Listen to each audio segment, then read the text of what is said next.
In today's video, I'm going to teach you how to use Notion automations. 5 minutes. Automations in Notion let your databases do routine work for you. Think of them as simple, when this happens, do that rules that keep pages organized, update properties, and send helpful nudges. So you spend less time clicking and more time getting things done. Start by opening Notion and signing in on the web or desktop app. Make sure you're using the workspace where your database lives.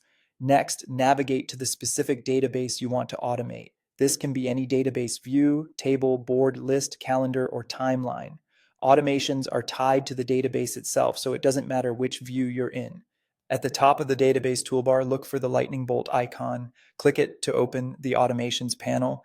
Here's where you'll create and manage your rules. Choose the option to create a new automation, and Notion will present a simple builder with a when section for your trigger and a do section for your action. A quick heads up, automations are available on upgraded plans. If you don't see the lightning bolt or the new automation button, your workspace plan may not include this feature. Check your plan or ask your workspace admin to enable access. Now, set your trigger in the when section. Pick the event that should start the automation, such as when a page is added to the database, when a property is edited, or when a status changes to complete. For best results, be specific. If you choose property is edited, select the exact property and value you care about, like changing status to complete, so the rule only runs at the right time. Move to the do section to set the action. Choose what you want Notion to do automatically. Common actions include updating one or more properties on the page, adding a comment, assigning a person, setting a due date or reminder, or creating a new page in a target database.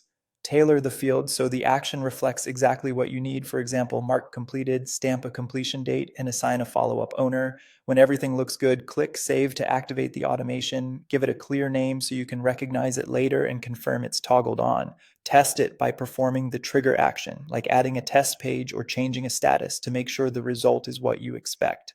If something isn't right, open the automation, adjust the trigger or action, and save again. You can also pause or delete automations anytime. That's it. Your Notion database now keeps itself up to date. Happy automating.